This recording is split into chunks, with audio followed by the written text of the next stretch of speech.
welcome back to JK Fishing.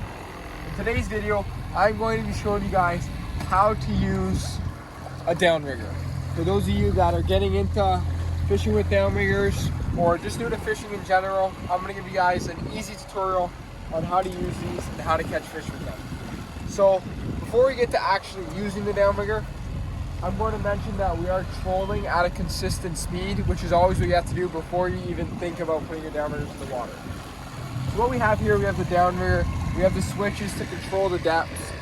Over here is the depth counter, which will show you how much line is out and how deep the downrigger is.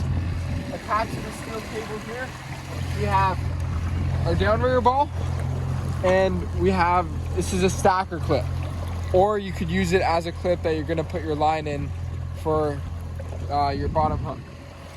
So, first step to using a downrigger is you're gonna wanna put your hook in the water. So what we have here, we just have a spoon. Right now we're out on Lake Ontario salmon fishing, and we're gonna let out some line, and you can make sure that it's behind the boat by a little bit.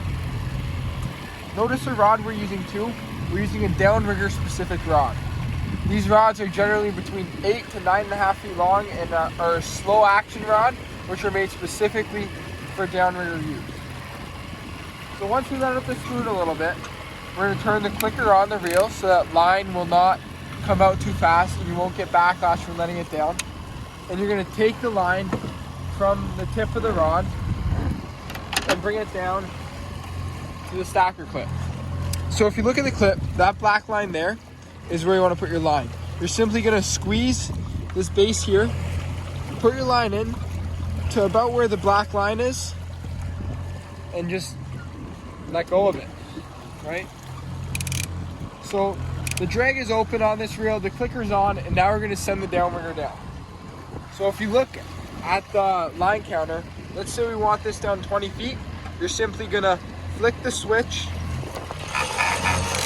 and it's going to go. And once it's 20 feet, you're gonna take your hand off the switch and it's gonna automatically stop. Once it's down there, you're gonna put the rod in the rod holder. Close up the drag. Close up the drag, yes.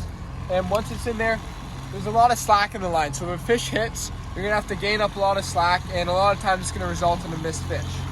So you're gonna have to tighten the line so that when the fish does pop it, the backbone and the spring of the rod will set the hook automatically for you. So to do that, you're just gonna crank the reel nice and slow and pull the line. This goes entirely off of how it feels. You don't want to tighten it too much, otherwise it will pop. And the more experience you get with your downrigger clips and your rods, you'll know how much to tighten it. Once you tighten it enough, let's say if this is tight enough, you're ready to fish. When you want to stop fishing with the downriggers, or when you have a fish on, you're going to pull the rod out and simply just pop the downrigger. The hook and the line will come out of the stacker clip, and it'll simply flutter up behind where you can fight the fish or bring it in. As simple as that. To bring it up, all you do, you just flick the switch up. This downrigger does have automatic retrieval, and it will stop once it hits the surface of the water. But just like that. And there you have it, guys. That is how to run a downrigger and how to catch fish on the downrigger. Make sure to like this video, subscribe, and good luck out there.